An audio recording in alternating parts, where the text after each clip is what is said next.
Having been an investment banker for over 30 years, I want to give you my personal perspective on mergers and acquisitions. The big challenge is, how on earth do you teach something like mergers and acquisitions? Because it is such a complex subject, a complex process. It's something which has not really ever been written down in a textbook. And the simple answer is, you can only really teach it from experience. So you want to know that the person who's sharing their experience with you has actually been there, done it, got the t-shirt, as it were.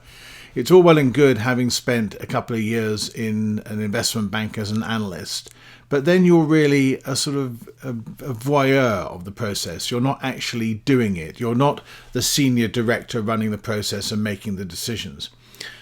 There is no shortcut to actually gaining this expertise. You do actually have to work on deals, and you have to have that experience.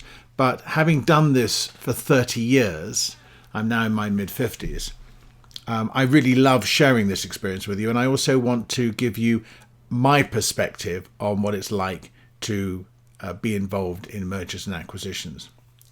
I suppose the starting point really is the business cycle. If you think that every business has a life cycle to it, the whole market is full of these companies, all of which have got their own life cycles. And essentially, it's about creating value. Entrepreneurs create businesses, and they create businesses because they want to build something and they want to make money. These businesses need to grow. In order to grow, they need capital, and sometimes they need to make acquisitions. And then at the end of the day, the entrepreneurs are going to need some form of exit, whether it's partial, maybe it's an IPO and they sell some of their stake and still retain an interest, or a complete exit and they sell the company to somebody else. But without that, they can't realize value for themselves. So you've got a system here where the entrepreneurs are busy creating businesses, but they need access to capital, and ultimately they need to be able to extract capital. And that's really where mergers and acquisitions comes in. So if you start with a company life cycle, you've got a startup, and the startup invents a product and designs it and does all the R&D, and then it goes and finds a customer.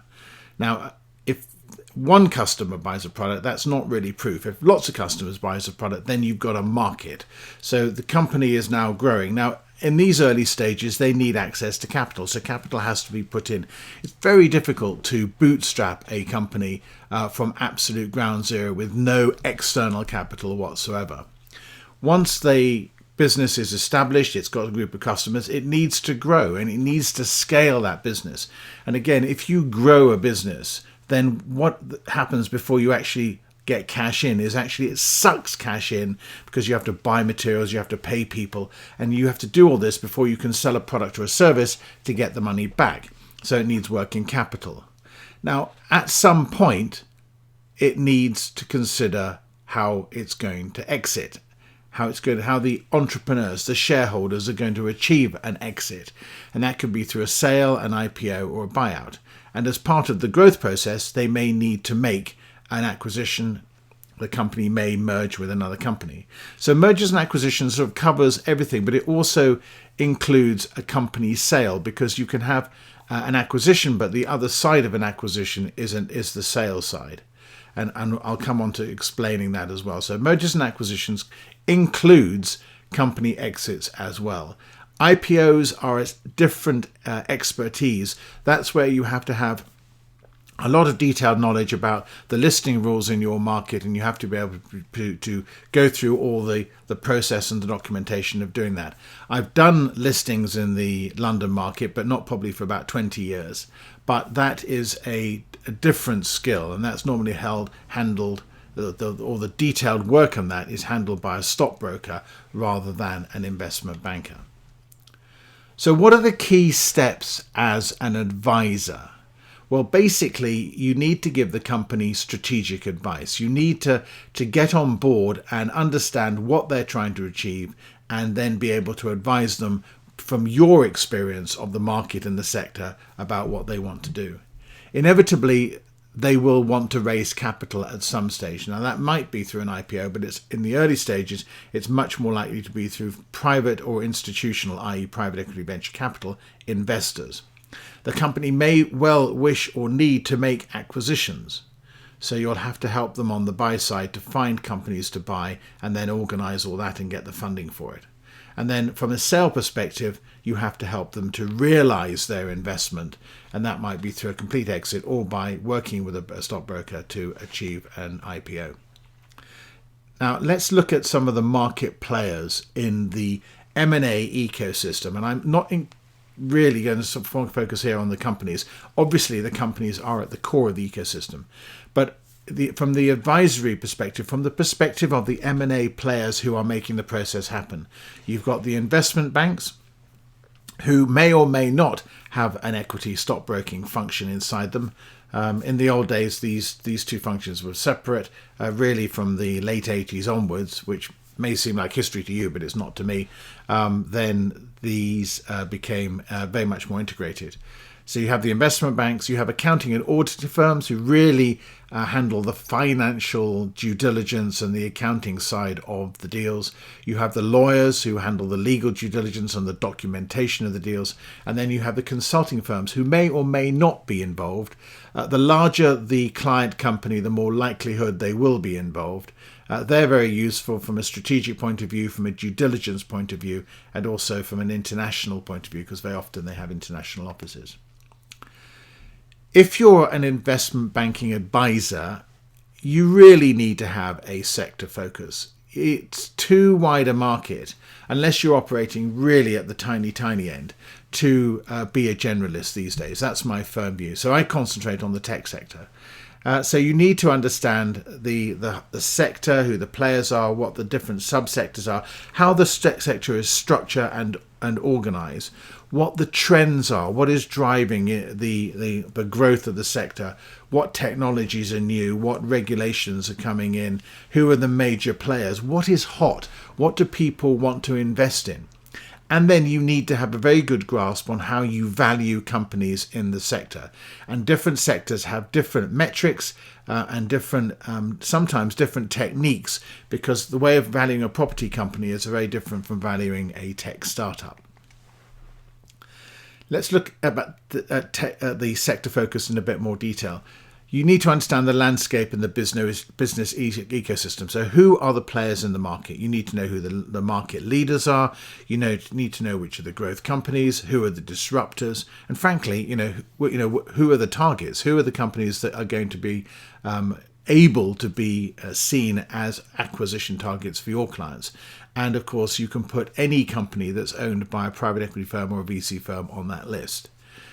You need to know the ownership of companies. Public companies are very easy, but identifying private companies, depending on which geographic market you're in, US and UK relatively easy. In some European markets, more difficult. Information is more tightly held.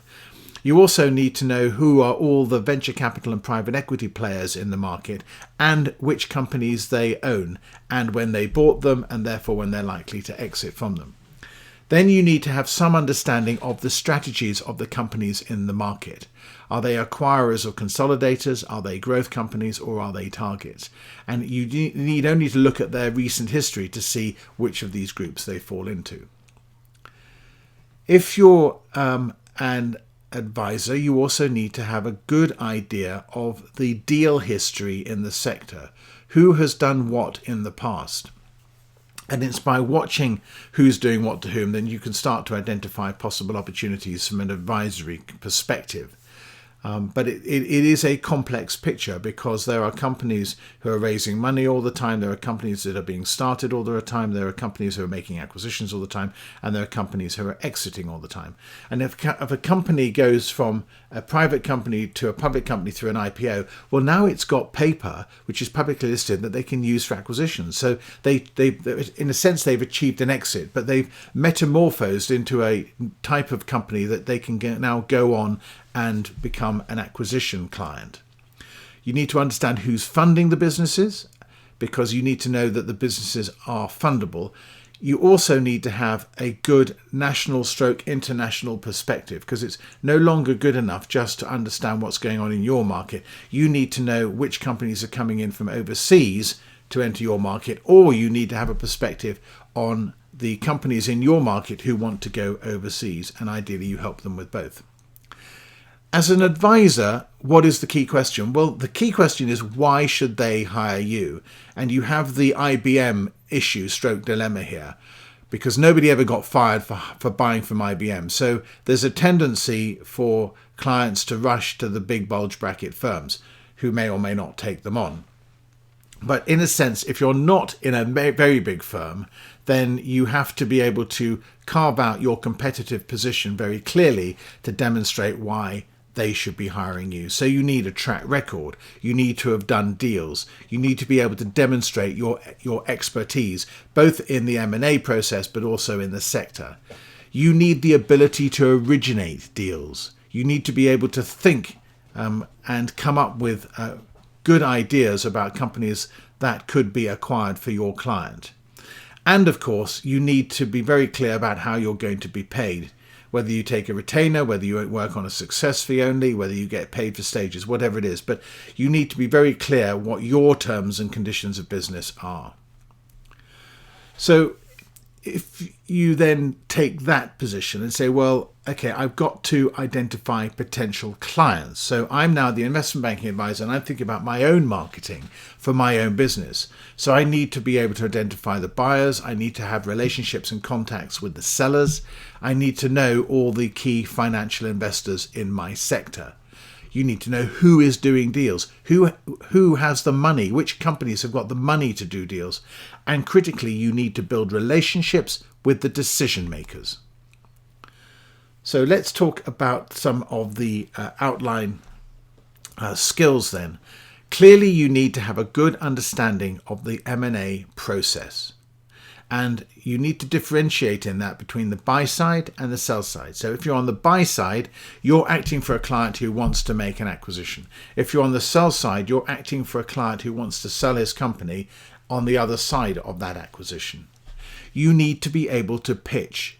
You need to be able to go out and market and pitch yourself and persuade a client to hire you.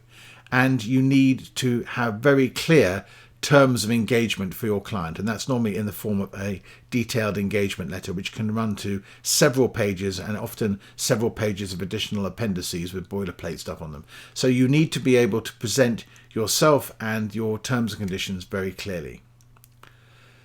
Let's talk now about buy-side processes. Essentially, I've now been hired by a client to make an acquisition for that client. So the first thing I need to do is to review the sector and identify targets for that client.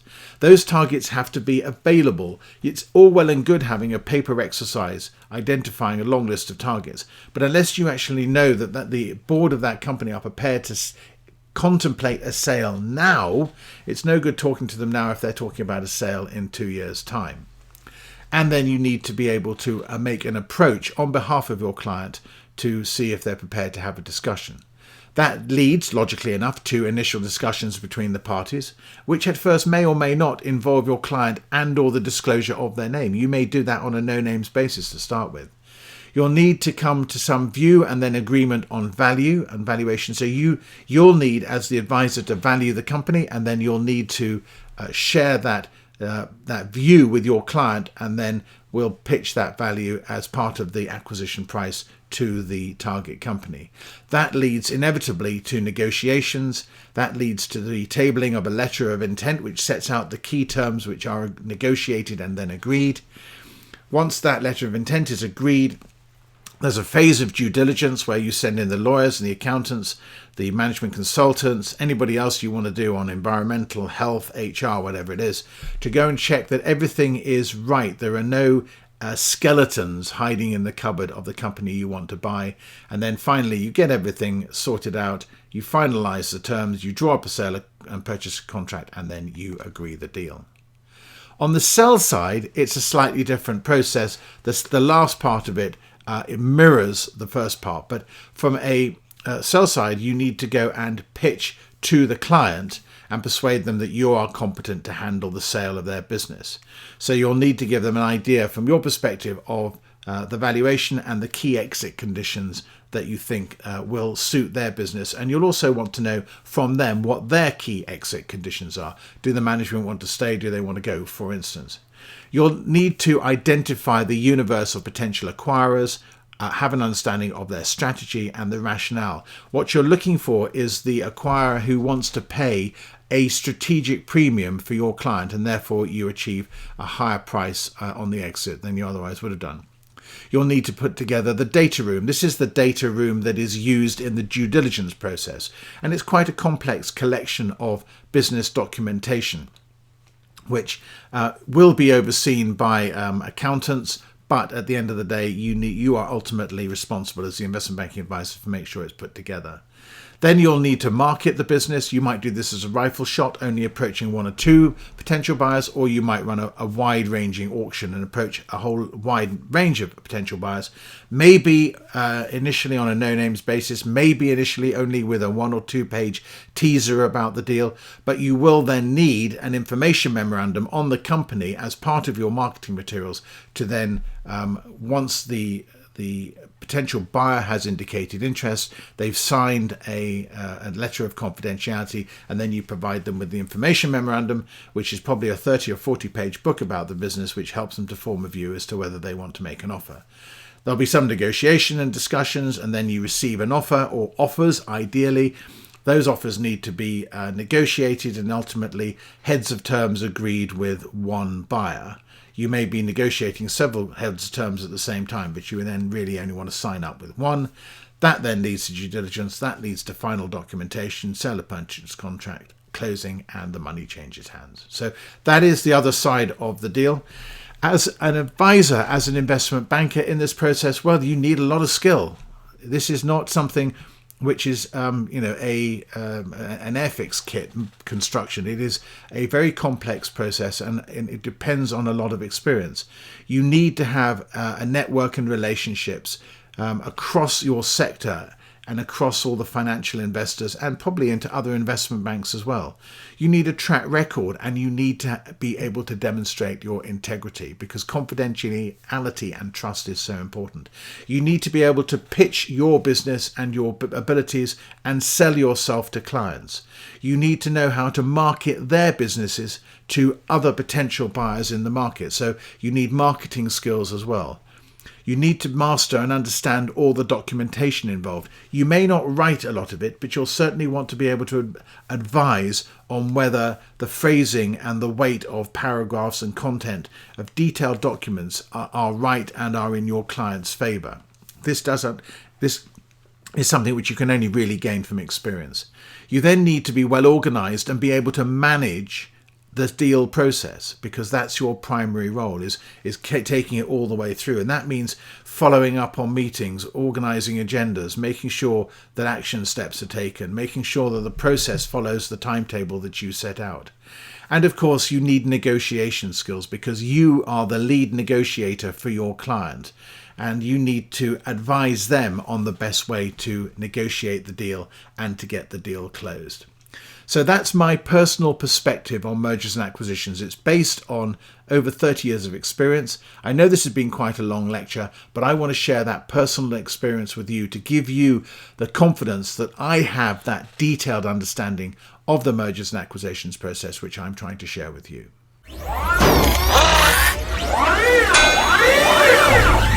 Yeah!